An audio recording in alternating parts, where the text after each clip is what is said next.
Ako rin, nalungkot din ako eh. Anyway, yan po ay pagkilala natin sa mga pastors natin na ginagamit sa church at sa iba't ibang satellite churches natin.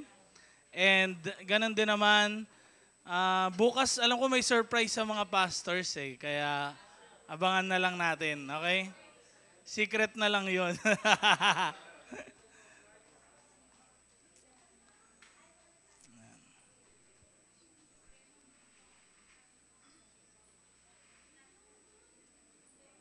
Kung kayo po ay nakakasunod sa series natin every Tuesday, tayo po ay nasa bagong series.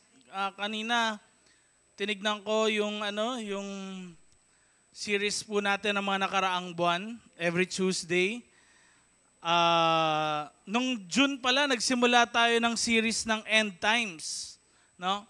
Ang tagal na pala noon, ano? And na pag-usapan natin yung tungkol sa Antichrist, sa mga mangyayari in the future, sa mga iba't ibang views ng eschatology or yung mga huling kapanahunan, apocalypse. Napag-usapan natin yung hell, di ba? Rapture, na nangyari daw nung September 23, sabi ng iba. Kaya sabi mo sa katabi mo, hindi ka kinuha ah. Ba't nandito ka ba? Okay. Ayan. But this time, ang series natin is all about Wake Up Church. Sabihin nga natin, Wake Up Church! Ayan. Kaya sabihin mo rin sa katabi mo, huwag ka matutulog. Ayan. Bakit huwag matutulog? Dahil tandaan niyo po na gusto ni Lord na ang bawat isang mananampalataya ay alert, observant, careful, battle ready, tsaka talagang nakatindig na nagpapatuloy bilang isang Kristiyano sa kanilang pananampalataya. And nabanggit natin pa rin yung Matthew chapter 25 verses 1 to 13. Ano po ito? Ito yung parable ng 10 virgins. And familiar tayo dito dahil ilang beses ko na po nakwento sa inyo to. And actually, dito natin makikita na sa chapter 24, hindi pwedeng babasahin natin yung chapter 25 na ito na hindi natin binasa yung chapter 24 dahil kadugtong actually itong chapter 25 ng mangyayari talaga in the future na ang lahat ng mananampalataya maaaring makaranas na antukin at magugulat na lang dumating na pala yung bridegroom.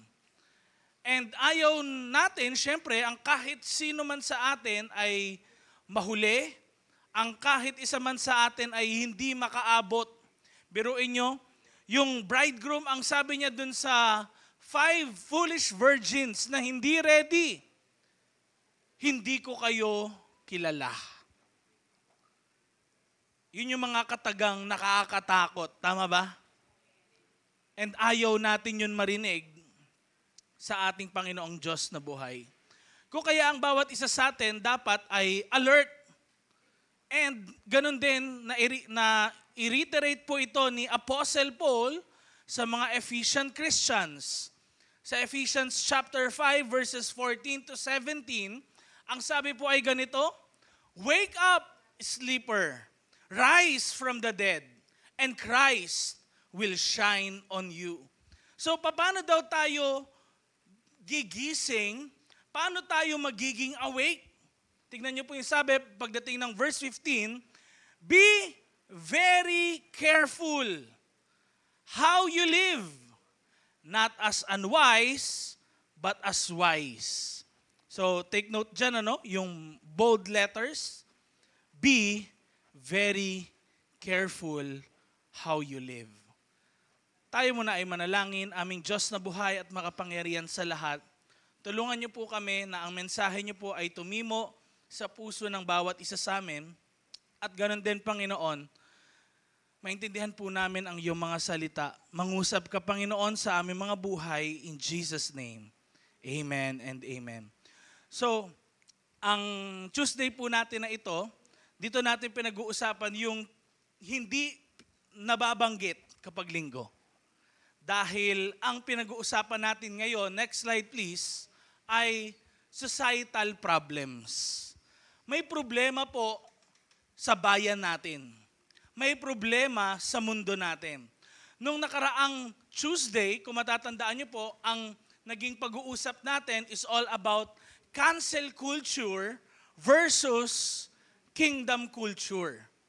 And napaka-interesting nito, di ba? Dito natin nalalaman pala na grabe, kailangan pala hindi tayo sumusunod sa kung ano yung kultura ngayon, sa kultura ng hate, sa kultura ng unforgiveness, kundi sumasabay tayo sa kultura kung ano ang kultura ng isang makadiyos. Dahil, una sa lahat, hindi naman tayo Pilipino muna kung hindi tayo ay mga Kristiyano. Ikaw ay Kristiyano muna bago ikaw ay Pilipino. Kaya makadiyos, una sa lahat. Amen? Now, si ChatGPT o yung mga AI na ganitong systems ay talamak po sa kapanahunan natin. And nabanggit ko po ito nung mga nagdaang linggo. Ewan ko po kung aware kayo. Dahil na kay ChatGPT na po ngayon yung napakaraming information sa buong mundo. Binigyan siya ng kakayahan ngayon na parang magsalita or mag-isip as if parang tao yung kausap mo pero sobrang galing, sobrang daming alam, kayang makagawa ng assignment mo sa school, sa totoo lang, at pwede mong tanungin tungkol sa lahat ng bagay. Pero isa po sa tinanong ko dahil tools naman ito na pwede nating gamitin, tinanong ko po siya in English, if you were the devil, kung ikaw ang diablo, what would you do? So, hindi po yan yung exact na prompt ko kasi naglagay pa ako, gawin mong taglish, ganyan, no? Yung, magsalita ka na parang ako yung kinakausap mo talagang ganito, ganyan.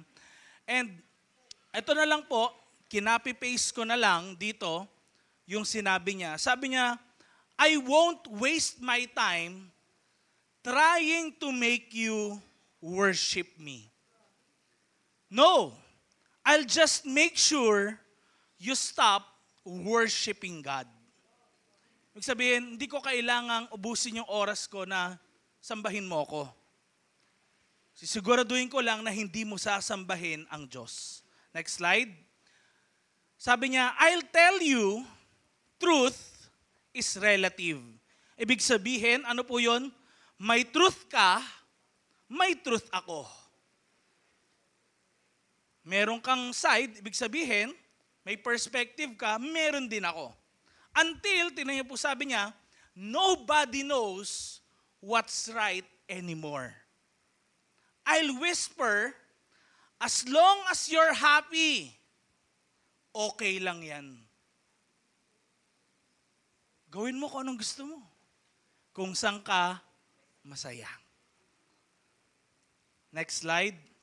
Sabi niya, I'll keep you busy. Sobrang busy. Busy para mag-pray. Busy para mag-church. Busy para magtanong about eternal things. And take note, yun yung sabi, I'll put a phone in your hands para wala ka ng time, i-fold yan in prayer. So, salaminin natin ngayon ang buhay natin. Mas marami ba talaga tayong oras sa paghawak ng phone kaysa sa pag-hold ng ating hands in prayer? Sabi niya, next slide, I'll break families. Sisirain ko ang mga pamilya. I'll make fathers absent. Marriages, pupunuin ko ng bitterness. And ang kids, dapat ma-confused. Ma-confuse sa gender po yan, ibig sabihin niya. Ma-confuse sa kung ano yung morality. Because if I can break the home, I can break the future. Next slide. I'll divide the church by petty arguments, comparisons, tampuhan, and celebrity culture. Because, sabi niya, if I can make Christians fight each other, sila nag-aaway-away, they won't fight me. Next slide. Sabi niya, I'll desensitize you. I'll glamorize sin in movies. Normalize it in music. Kaya ngayon, di ba, money, sex, drugs, laman ng mga kanta natin. Laugh at it in comedy. Celebrate it in culture. Hanggang sa yung dati mong kinagugulatan, ngayon, ine-enjoy mo na. Next slide. I'll attack your identity. I'll make you question who you are, where you belong, and if you even matter. I'll whisper shame so loud, you can't hear God's voice of love. Parang bubulungan ka niya. Di ba? Ganito yung mga ginawa mo, may hiya ka eh. Kaya marami nahiya umattend ng church. So sabi niya, last but not the least, and through all of this, I won't even try to prove I exist. My greatest trick is to convince you I'm not real. Because if you don't believe I'm real, you'll never resist me. Kaya, kung alam natin, ganito pala talaga mag-isip ang kaaway, anong dapat nating gawin? Ang ating topic ngayon is all about who are you? Let's find our identity in Christ. Marami po ngayon nakakaranas ng identity crisis. Maybe nanonood ka ngayon sa live. Maybe nakaupo ka ngayon kasama namin. But know na ang Diyos gusto niyang maging malinaw sa iyo lahat ng bagay. Ayaw kanyang ma-confuse. Gusto niya dahil siya ang katotohanan, makalaya ka sa anumang mga bagay na gumagapos sa buhay mo.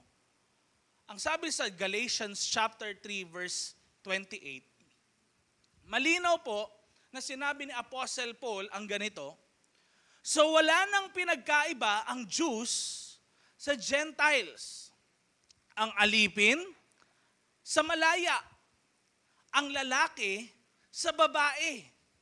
Kasi, anong sabi? Anong sabi? Iisa na kayong lahat kay Christ Jesus. So, it doesn't matter pala ngayon kung saan kang lugar pinanganak, saan kang galing na lipi, ikaw man ay mayaman o mahirap, ikaw man ay lalaki o babae. Lahat ng identity na iniisip natin na nagsasabing ako ay ganito, ganyan, lahat yon pantay-pantay sa mata ng Diyos. Now, alam niyo po, sa panahon natin ngayon, next slide please, we live in a culture na obsessed sa identity. Pero marami pong confused kung sino ba talaga tayo. Maraming confused, mga kapatid. Kasi, ang world, sinasabing, sige, define mo kung sino ka, patunayan mo kung sino ka. Kung galing ka sa lugar ng pamilya na ganyan, patunayan mo na katulad ka nila. Kaya sometimes maririnig natin yung tumulad ka sa kapatid mo, ganito siya, ganito, ganyan. Nakita nyo? Comparisons. Tumulad ka sa tatay mo, nung siya ganito, nagawa niya to. Yung ibang mga pinsan mo, anak ko, ganito nagawa nila. Bakit? Kasi the world will want you to define yourself. Pero ang sabi ni Jesus, find yourself in me. Yung identity mo, wala sa ginagawa mo, wala sa kung akala mo sino ka, ang totoong identity mo ay nasa akin. Ang identity crisis po sa kapanahunan natin ay nakapaloob dito ang mga bagay na to. Race, color, ano pa? Nationality. Kapag pango, usually sinasabi nila ano? Pinoy. Ganun daw, di ba? Kapag black, African yan. Kapag maputi, European yan. Di ba? Or Caucasian yan. Kumbaga, doon ka pinanganak, ethnicity. Ganyan ngayon, yung pagdi-divide sa maraming mga tao. Parang ganito, no? Kapag kamukha mo, dapat sila yung papanigan mo. Kahit mali sila.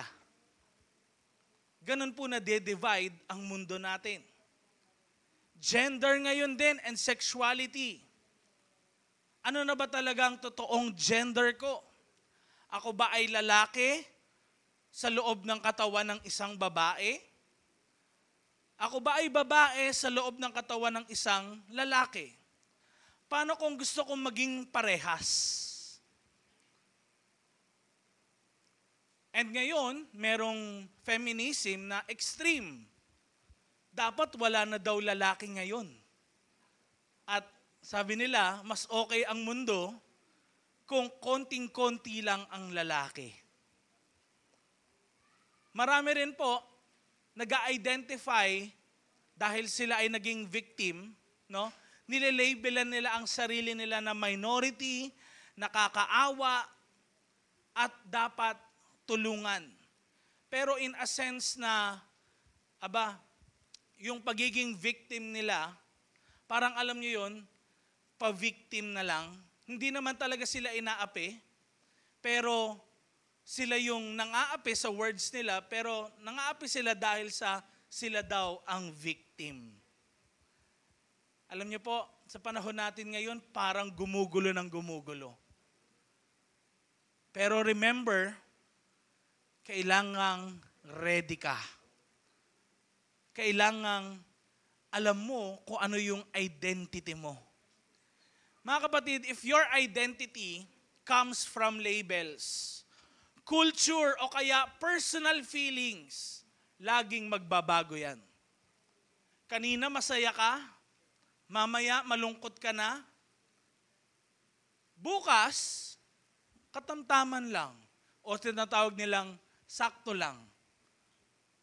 Nag-iiba ang feelings ng isang tao. Ang label, nag-iiba. Bakit?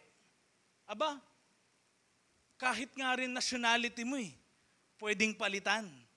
Di ba? Lumipat ka ng ibang bansa, manunumpa ka dun sa nila, mag-iiba na ang card mo. Ang culture nagbabago. Hindi ho ba? Nagbabago ang culture. Ang kwento sa akin nun, mahawakan lang daw yung kamay ng babae, ikakasal na. Ngayon, kahit saan hawakan, hindi pa kinakasal, di ba? Nag-iiba ang culture. Nag-iiba ang culture. But, lagi natin ngayon tignan, kung si God, siya yung truth, siya yung hindi nagbabago, siya yung someone na hindi kayang kontrolin ng time, space, and matter, hindi kayang pasunurin ng tao, separate entity siya from this world na kung saan kaya niyang kontrolin lahat ng bagay. At kung ano yung sabihin niya dahil siya yung creator, yun yung tama, yun yung masusunod, kailangan hindi siya nagbabago. Kaya kay Lord Jesus natin makikita that He is the truth, kasi kahit sabi sa Hebrews 13:8 ay ano po?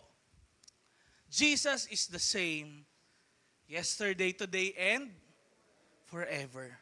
At ganun din, He is the Alpha and the Omega. The beginning and the end. Siya yung hindi nagbabago. Yung likes mo ngayon, pwedeng hindi mo na likes kinabukasan. Yung favorite mo ngayon, hindi mo na favorite after a few years. But si Jesus, hindi nagbabago. Therefore, yung identity mo, kung sino ka, kung nakadepende yun kay Jesus, sa sinabi niya sa buhay mo, hindi magbabago. Kahit magbago ang mundo, magbago ang kalakaran sa mundo, hindi dapat magbabago. Meron pong design, next slide please, si Lord sa ating mga buhay. Lalo na sa identity rin natin. Sabi sa Genesis chapter 1 verse 27, create nga ng Diyos ang tao at ginawang kagaya niya. Kinreate niya sila na lalaki at babae. So, take note, yung sinabi dyan na kinreate niya sila ng lalaki at babae. Now, makikita natin na sa paligid natin, hindi pwedeng ang isang bagay na complex o mahirap isipin, mahirap gawin, na magiging by chance na lang. Parang katulad ng sinasabi ko before, kung dumaan ang ipo-ipo sa bahay mo, anong chance na pag dumaan yung ipo-ipo na yon, buo pa rin yung bahay mo? Kasi walang order sa chaos. Alam niyo po, kaya natin ngayon to pinag-uusapan dahil marami sa panahon natin, hindi nila kayang maniwala sa Diyos. Hindi nila kayang paniwalaan na merong creator. Anong mas mahirap paniwalaan? Yung may manlilikha o yung non-life nag-produce ng life? Ano yung sabihin nun? Yung bato naging pusa. Huminga at nagsalita. Na sa chaos nagkaroon ng order. Mas mahirap paniwalaan yon kaysa sa maniwala na merong manlilikha. Kung kaya, kahit ang lahat ng bagay na meron dito sa mundo, makikita natin parang napaka-imposible na walang lumikha sa kahit na sino sa atin. Yung identity po natin, mga kapatid, next slide, is not self-made, but God-given. Ulitin ko po, our identity is not self-made, but God-given. Kung sino ka, binigay ng Diyos yan para sa'yo. At ang male and female, ang lalaki at babae, ay part po ng tinatawag na divine creation. Bakit? Dahil we are made in the image and likeness of God. Hindi sinabing we are made God, likeness of God. Na ano? May free will? Kaya nating mag-isip para sa sarili natin. Kaya nating mag-decide. Amen? Kaya natin mag-organize. Pwede tayo makakreate o makapag-arrange ng isang bagay. Pwede tayo makapag-manage, makapag-rule Dahil yun yung design sa atin ni Lord. Hindi tayo nirurule over ng mga gorilya, katulad ng sa Planet of the Apes, kung napanood nyo na. At lalong, hindi tayo nirurule over ng mga alien. Dahil bakit? We are God's divine creation. Tayo yung kakaiba sa lahat ng nilikha ng Diyos. Tingnan niyo ang sabi ng Psalm 139, verse 13 and 14. Ano ang sabi? Sabay-sabay natin basahin. Ikaw ang nag-create ng buong katawan ko. Binuo mo ako sa loob ng tiyan ng nanay ko. Pinupuri kita kasi ang galing ng pagkaka-create mo sa akin. Lahat ng ginagawa mo, alam na alam ko yan. Tignan niyo po yung sumulat ng Psalm 139 verse 13 to 14, is someone na isang tao na inisip niya maigi, tinignan niya maigi, pinag-aralan niya, paano ba nabubuhay ang isang tao? Anong kaibahan ng isang tao sa isang hayop? Bakit mas importante ang buhay ng isang tao kaysa sa hayop, kaysa sa halaman, kaysa sa lupa, kaysa sa kahit anumang nandito sa mundo nating ginagalawan? Dahil napakahirap po talaga makahanap ng isang bagay na may order sa gitna ng chaos. Madaling sirain ang isang bagay. Tama po ba? Pero yung pagbubuo, mahirap gawin. Kaya tignan nyo, for thousands of years, wala naman silang nabungkal na, uy, merong engine na dito ng sasakyan. Wala. Not unless meron ng gumawa noon.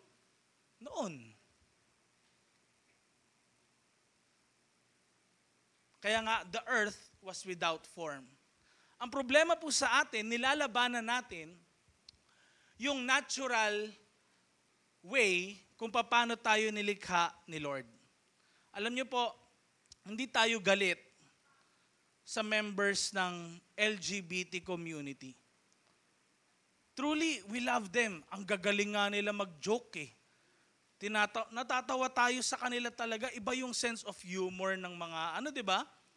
Ng mga lalaki na, and kahit din sa mga babae, iba rin talaga, merong kanya-kanyang traits ang mga ganito. Pero mapapansin natin, kapag tinignan natin maigi, may mas malaking problem ang mga relationships na same gender. Pagdating sa lalaki o sa human, no? Kasi kino-compare nila, may mga hayop naman po na parehas lalaki, parehas babae. Hayop nga kasi 'yon. Pero sa atin, we are not animals, we are humans. Alam niyo po ba, na approximately, next slide, sa approximate lifetime in a 10-year divorce daw or separation rate, ang woman to woman, o yung mga lesbian na tinatawag, often higher daw po yung separation rate nila na 25 to 35%, sometimes higher than heterosexual rates, yung pagkakahiwalay. Ibig sabihin, kung meron mang mga babae na magka-relationship sila, mas mataas yung chance na maghiwalay sila. At meron din pong experiment na ginawa dyan. 22 na babae sa isang remote island dinala nila. As in, sila bahala from scratch. Tas 22 na lalaki, nilagay sila sa isang remote island. Guess nyo, kung sino yung nagtagal sa kanilang dalawa. Tanongin niyo ako, sino? Mga lalaki. Yung mga babae, wala pang 3 days, iyak na sila ng iyak, tapos feeling nila mamamatay na sila. So, yung mga lalaki naman, marami sa kanila, mga may sugat naman. Pero mas nakatagal sila kaysa sa mga babae. Pagdating sa survival, of course, doon natin makikita na okay pala yung mga lalaki. Pero ang mga babae, more on doon sila, ang strength nila ay saan? Caring. Pero yung physical work, hirap sila. Doon natin makikita ngayon na ang lalaki at babae talaga ay hindi equal. Pero, we are created na kung saan tayo ay hindi yung mas nakatataas yung lalaki o mas nakakataas yung babae. Equal in a sense na sila ay nagko-complement sa isa't isa. Nakukuha po natin?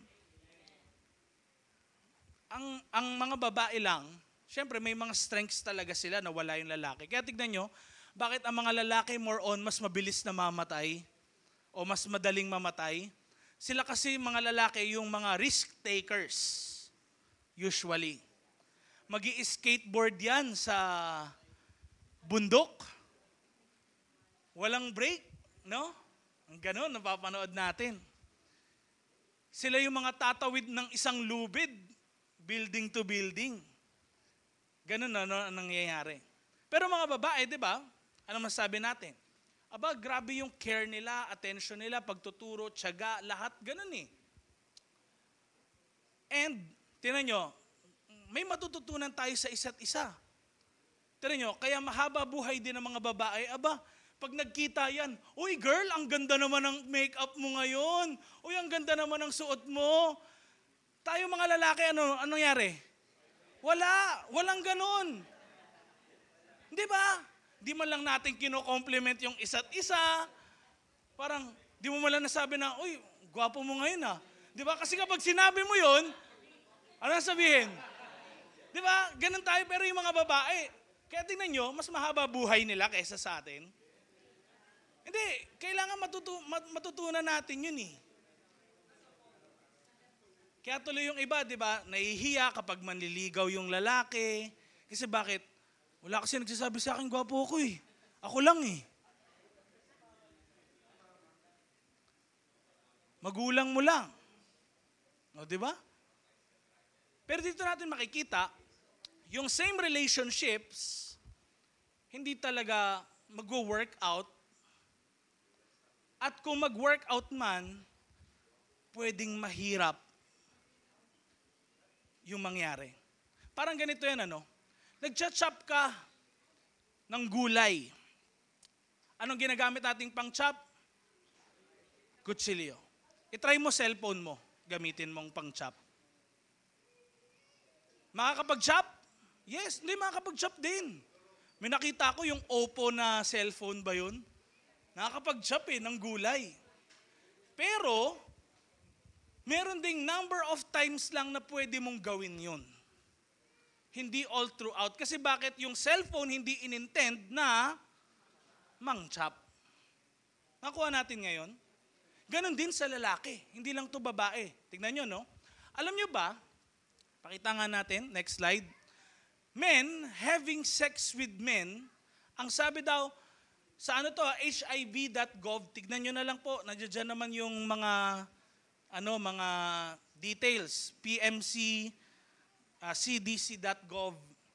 Ang sabi, a recent article estimates high prevalence and co-infection rates of bacterial STIs, katulad daw ng syphilis, gonorrhea, chlamydia, among HIV-positive men having sex with men.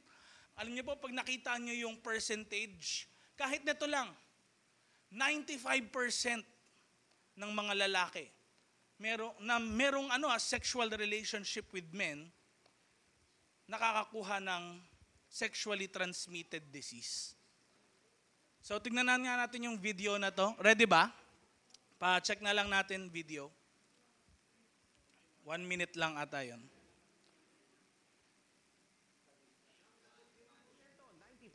po ng bagong HIV cases sa balikan Pilipinas, natin ulit. dulot ng pakikipagtalik cases sa Pilipinas, dulot Sige. 95% po ng bagong HIV cases sa Pilipinas, dulot ng pakikipagtalik ng makinig.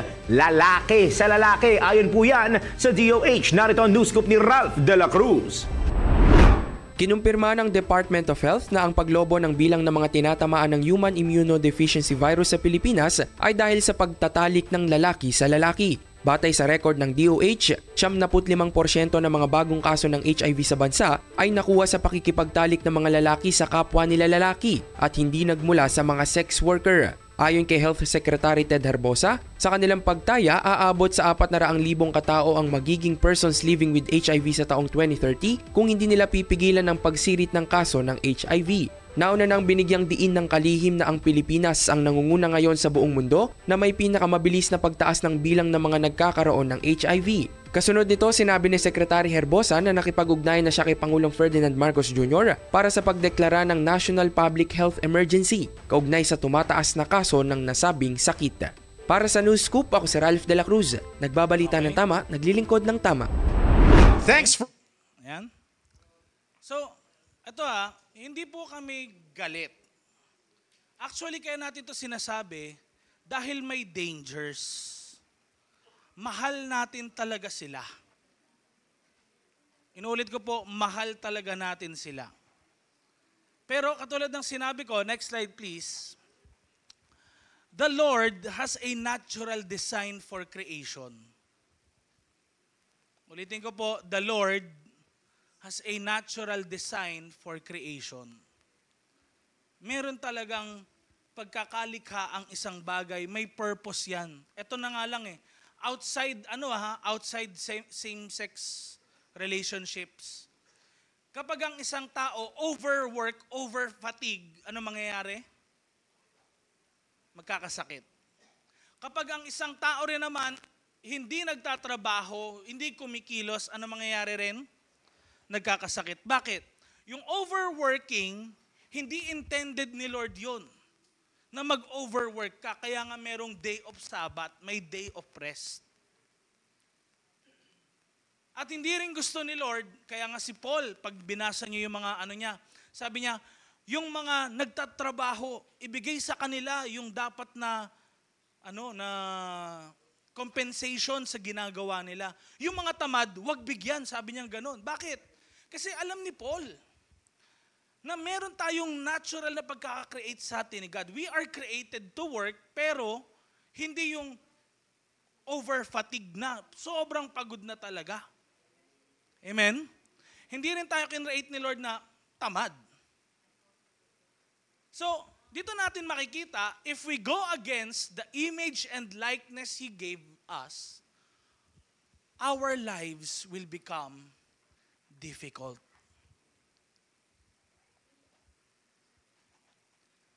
Libre naman, pwede mo naman talagang gawin. Pero yun nga lang, magiging mahirap ang buhay.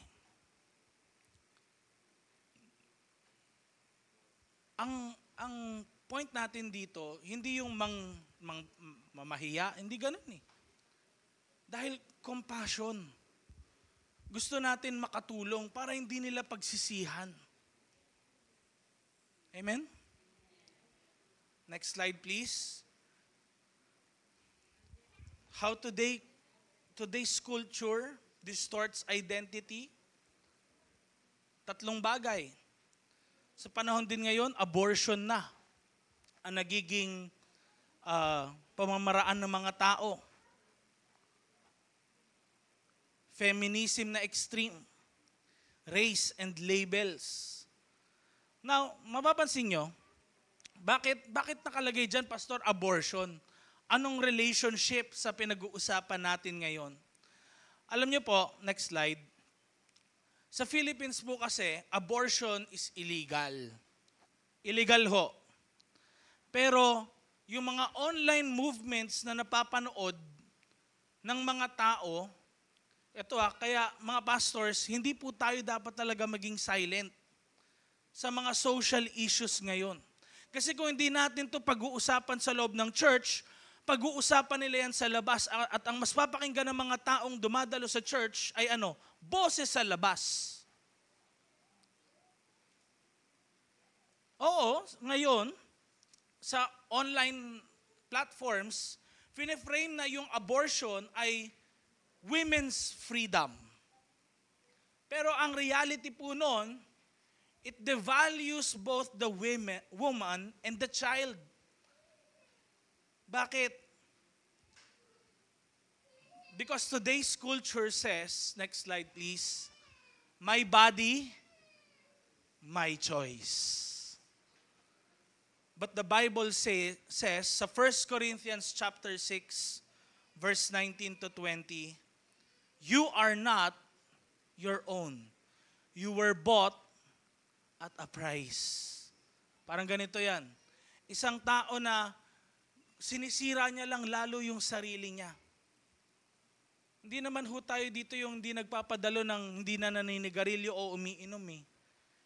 Gusto natin silang dumalo. Wag lang sila mag-smoke dito kasi nga delikado, 'di ba? Dahil sa sa aircon natin. Pero kung merong smoker na umattend sa church, hayaan natin. But tignan niyo po, kaya natin sinasabi sa kanila na, Brad, pwedeng sana itigil mo 'yan. Hindi 'yun para sa atin. Para 'yun sa kanila. Bakit? Kasi alam nating makakasama sa kalusugan nila yung ginagawa nila. Kung ang isang tao alam mo nang mapapahamak, hindi mo ba siya sasabihan, huwag ka nang tumuloy dyan. Di ba? Kung mahal mo talaga siya, sasabihin mo. Kahit magalit pa siya sa'yo. Pipigilan mo. Kahit magwala siya. Dahil mahal mo. Amen? Next po ay yung tinatawag na feminism. Maganda po talaga yung advocacy nito. Ito po yung feminism dati. No? The advocacy of women's rights on the basis of, tingnan nyo nakalagay, anong nakalagay? Equality. So ano nga yung equality? Hindi ibig sabihin, dapat wala ng mga lalaki. But this time, mga kapatid, baka hindi kayo aware, next slide, ang feminism po ngayon ay nagiging extreme na. Bakit? Complete dismantling po ito ngayon ng patriarchal power, structures, gender roles. Dahil sa mga nagkaroon ng broken families, tumayo yung mga babae bilang parang tatay na din ng mga pamilya. Kaya nga nitong Father's Day, anong sabi ng mga magulang sa nanay nila, mga single moms nila? Happy Father's Day sa nanay ko na tumayong tatay. Hindi, nakakalungkot, di ba? Pero yun yung nabasa natin sa ChatGPT kanina. If I can destroy the home, I can destroy the future. Tingnan nyo ngayon. Sa video po na papakita ko sa inyo, makikita nyo na ang daming mga kabataan, hindi po ito sa Pilipinas lang, sa ibang bansa po ito, na kung saan marami po talaga ngayon tinatanong, kailangan mo ba yung lalaki? Sinasabi nila, no. Baliktarin mo yung question sa mga lalaki pag tinanong, yes, kailangan natin mga babae. Pero ngayon, nagsasabi na, no. Tignan natin po yung video. May audio ba? No. Do we need men? Honestly, no. Do we need men? No. Why? Because they suck. You think men are important? Like for what? Broadly speaking, I feel like men have proven largely useless. Like I think Do we need men? Most answered very quickly, no. Pwede bang i-zoom yan? Kaya bang i-zoom? Kaya i-zoom. Yung mining, 90% men.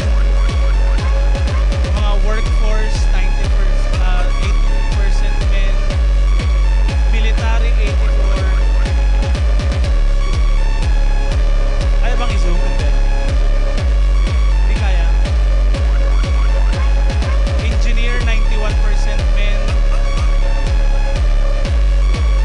garbage and sewage, 99% men. Di ba? Naririnig niyo ba yung ano dito? Yung basura nyo, itapon nyo. Tapon-tapon nyo. Diba? Naririnig niyo ba yun? May nakikita ba kayong babae talaga na nagtatapon ng basura? Di ba puro lalaki? Pero makita natin doon sa video na pinanood natin, yung mga kabataan ngayon na babae, sabi nila, no, we don't need men. No, hindi natin kailangan mga lalaki. Yun actually yung nangyayari po ngayon na baka hindi kayo aware. Dahil sa galit nila sa mga lalaki, at gusto nila i-empower ang mga babae, gusto nila complete eradication or wala ng mga lalaki. Kaya mostly, kapag may tatakbong babae, ang mas boboto nila, yung babae kaysa sa lalaki. Hindi na sila magboboto dahil sa background, dahil sa integrity. Hindi, dahil babae. Same ko siya. Yan yung extreme na nangyayari po ngayon sa kapanahonan natin. Kailangan ba natin ng lalaki, girls, o mga ladies na nandito? Parang ayaw mag-yes nung iba.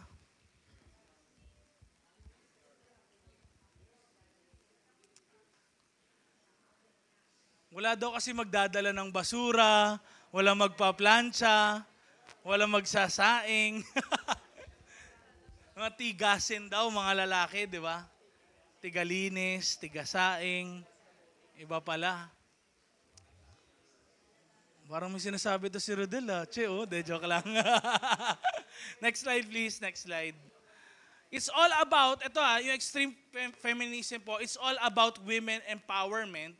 And empowerment po ito, usually, ngayon po na-equate na rin siya sa sexual freedom.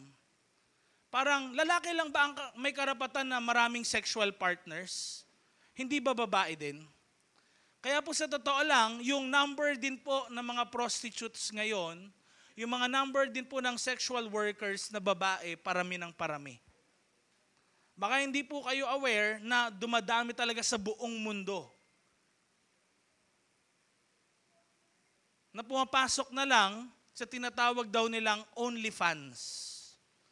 Subscription website kung saan nakikita daw ng mga lalaki at po pwedeng mag-subscribe. At yung mga babae nagpapakita ng katawan nila. Mga kapatid, is this what God wants? Marami daw po kasi naniniwala na kapag nireject yung modesty na standard, parang binabalik lang ulit yung control sa mga lalaki.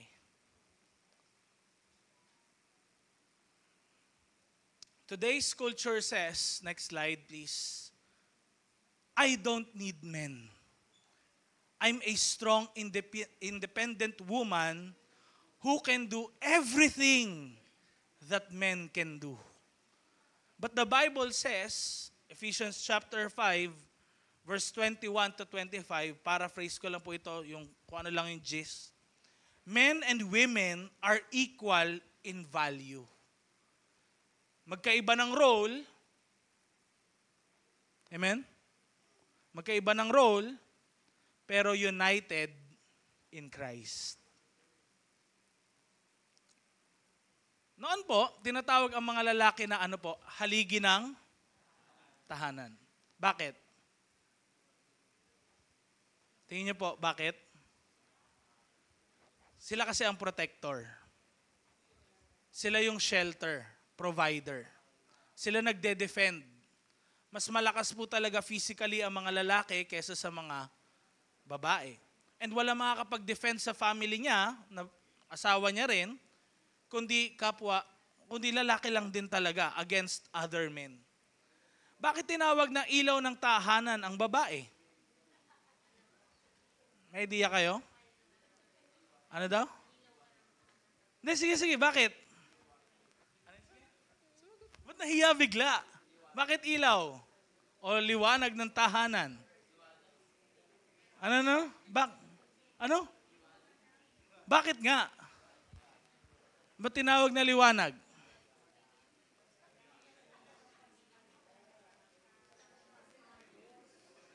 Ano daw, sabi ni Tita Bang? Siya kasi yung tagapag-ayos at kinikip niya yung family niya in a matter na mapapabuti. Okay.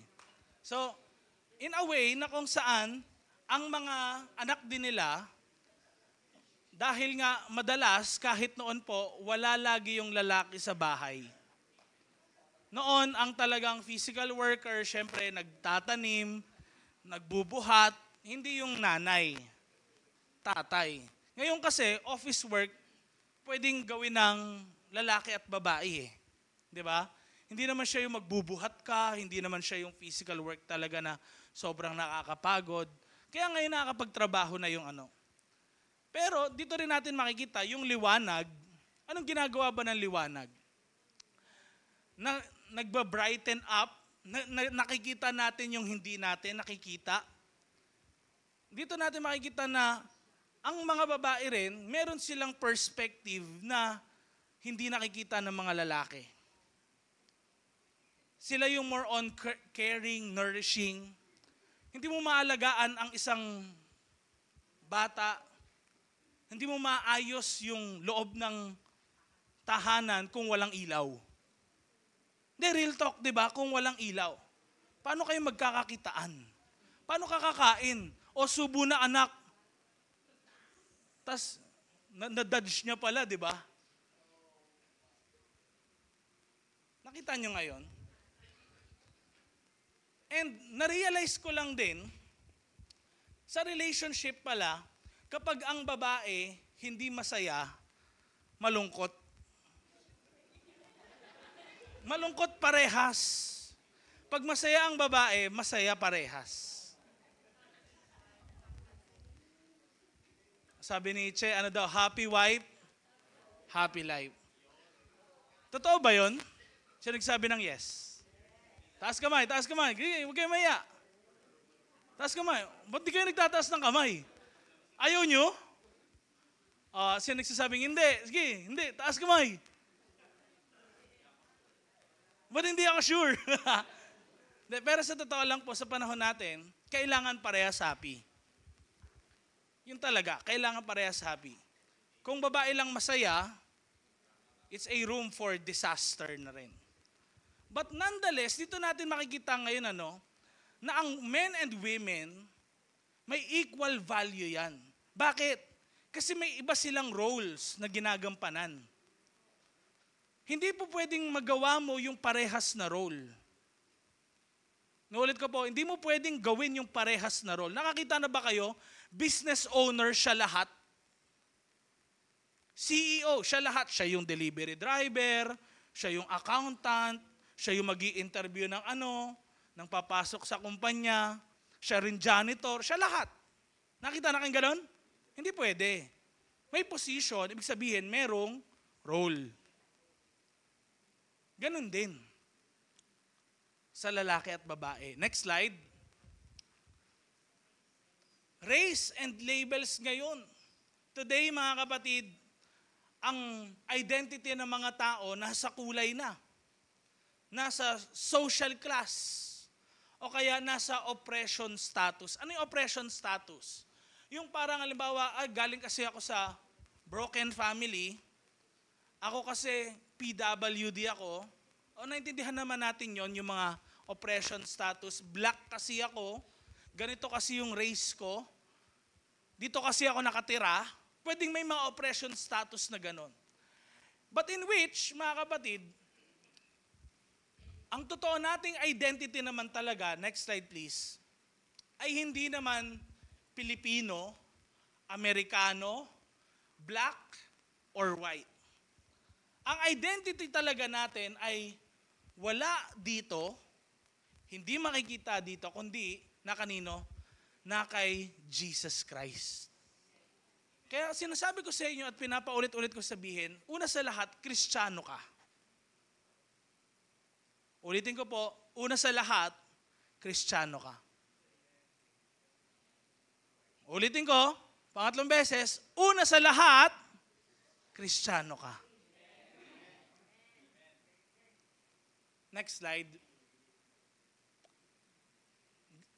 Sabi sa Acts chapter 17 verse 26, galing sa isang tao, ginawa niya ang lahat ng lahi ng tao. Sabayan niyo po ako sa pagbasa. At hinayaan niya silang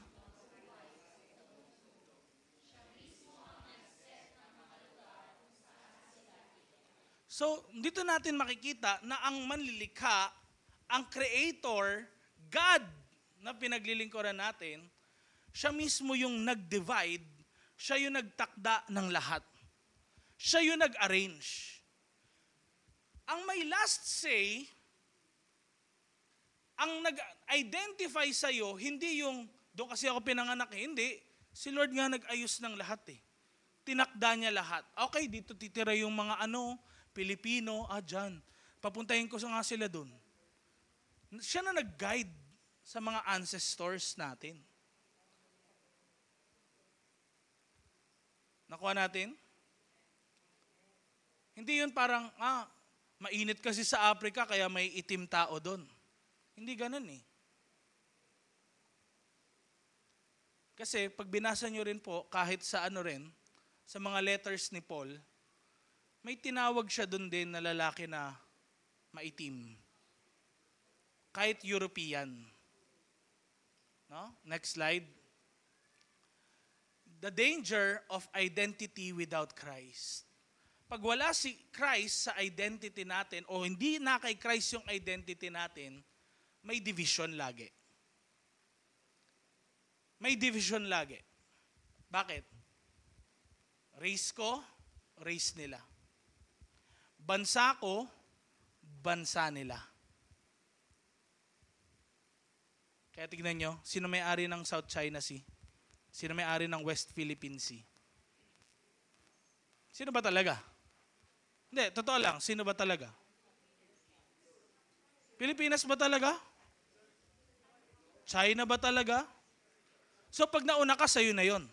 Tama ba? Ganun ba? Sino nagtatakda nga ng lugar? Again, sasabihin ko sa inyo, nabasa na natin, Acts chapter 17, si Lord. Ibig sabihin, lahat ng nasa mundo na kay Lord. Nilagay ka lang niya sa mga lugar na yan. Kung merong West Philippine Sea, South China Sea, hindi talaga dapat mag-claim ang lahat doon. Dahil hindi naman yun property talaga totally ng tao. Wala naman talagang nakatira doon sa ilalim ng dagat. Ang nangyari ngayon, kaya nagkakaroon ng oppression. Tignan nyo, di ba? Binobomba, kawawa yung mga Coast Guard natin, di ba? Naawa ba kayo sa Coast Guard natin? Pero inyo, doon sila, binubuhis din nila buhay nila. Hindi natin alam kung babarilin sila doon anytime. Bakit nagkakaroon ng gano'n, ng division? Dahil sa race. Dahil sa race. Tingnan nyo, sa Bible na rin, ayaw kausapin ng mga taga-Judea yung mga Samaritans. Nung nalaman na si Jesus ay kumausap ng Samaritan, gulat na gulat yung mga tao. Bakit? Bakit niya kakausapin yun? Samaritano yun eh. Nakuha nyo ngayon? Na-encounter ni Jesus yung divisions na yun. Pero winasak ni Jesus yun. Kinausap niya yung Samaritan woman. At yung Samaritan woman talagang na-born again. Pinreach na nakita niya ang tagapagligtas. Kaya nag-arrive si Paul, sa binasa natin kanina, wala na nga yung Jew, walang Gentile. Walang alipin, walang malaya.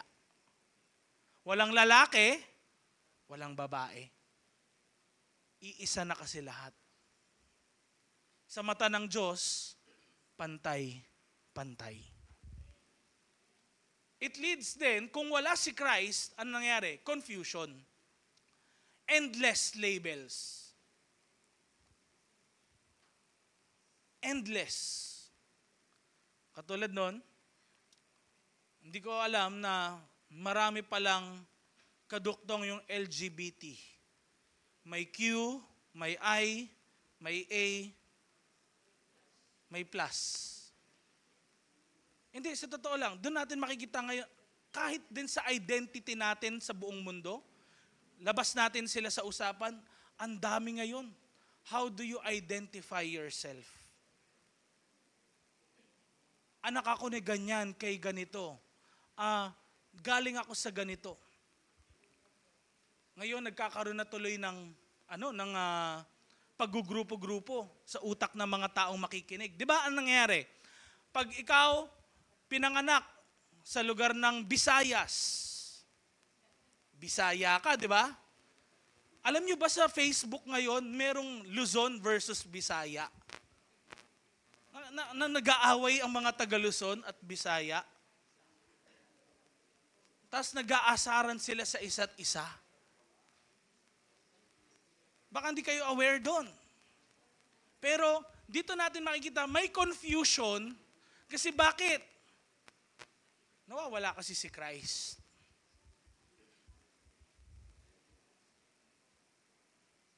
Nawawala si Christ.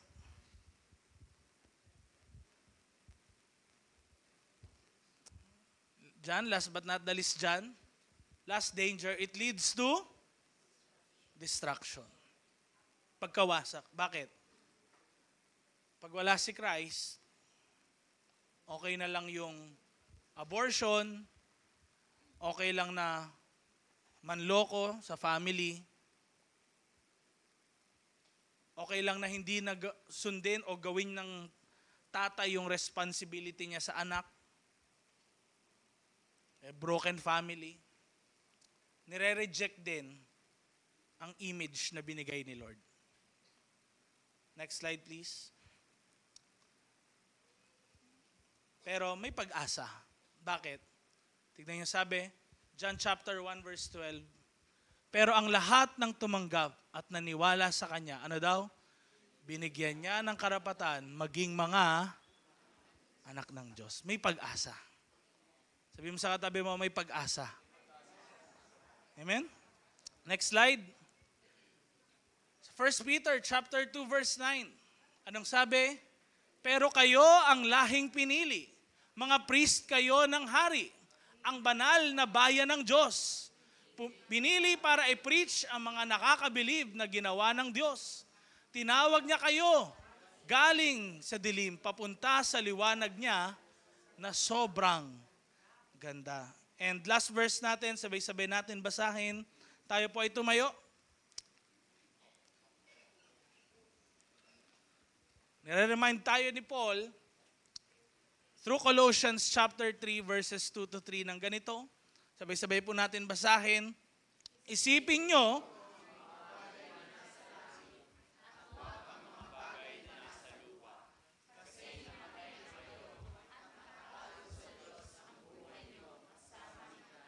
so yun talagang buhay natin na dating pagkatao natin, wala na yun eh. Kung dati ikaw ay maka-Pilipino lang, ngayon napalitan na. Maka-Diyos na talaga. Una sa lahat. Sunod na yung mga makatao, makabansa. Sunod na yun eh. Pero, dito nyo makikita, tignan nyo yung sabi, nakatago sa Diyos ang buhay nyo kasama ni, na kanino tayo? Na kay Christ.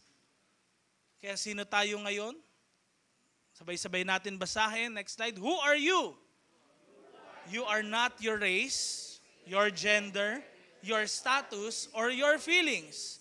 You are who God says you are. His child, His image bearer, His redeemed. Palakpakan naman natin si Lord. And let us pray. Pwede nyo bang itaas ang inyong kamay as I pray for you? Lord, nakikita nyo po ang buhay ng bawat isa sa kanila. Batid nyo, Panginoon, yung mga kapatid